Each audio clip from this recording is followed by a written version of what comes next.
It was May long weekend of 2019 up in High Level.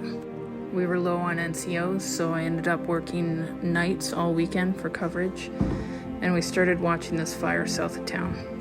With the wind and the heat, it was only a matter of time, and sure enough, that Monday, I had to pack up my pregnant wife, my kids, my 2 dogs, and shove them in the car and say, "Hope I see you soon."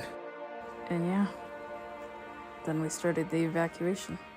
After not getting any sleep all weekend, I ran into a 19-hour shift to evacuate the town and be in charge of night shift and go from there. It was a great start to 2 long weeks. It was eerie how quiet it was in the town, in my house. We had some positives, but the lack of sleep was really getting to me.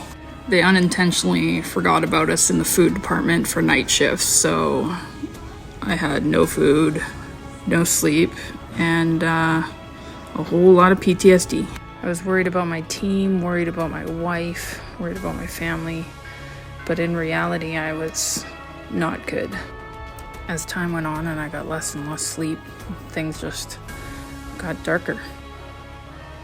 There was one point where I just could physically feel where my firearm was in the room. It's hard to describe, but that scared the crap out of me. And luckily I had a friend's voice come in my head say, "Get some sleep. You get some sleep, you'll see some light." I put the phone on silent, took a sleeping pill, went to bed with the goal of doing something normal the next day. So I went golfing.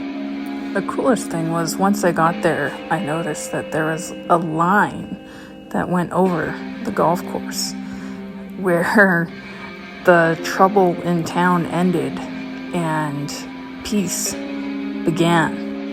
I remember it hitting me of what I needed to do, and I looked up at the sky and I said, "You could have been a little more subtle."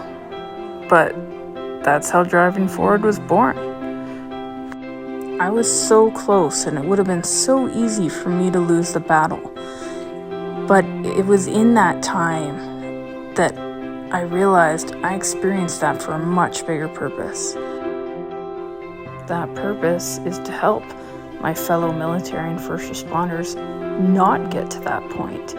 We have lost too many already. The last thing I'd want is anybody to feel as alone as I did in my darkest time.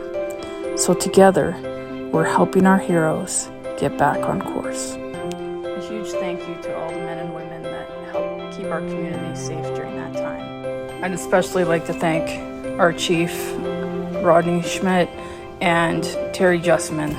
Thanks, guys. Shout out to all our partners on this mission: Paragolf Canada, OSI Can, Boots on the Ground, Badge of Life Canada, and of course our friends at Blue Line Golf. Together, we'll work to breach the stigma.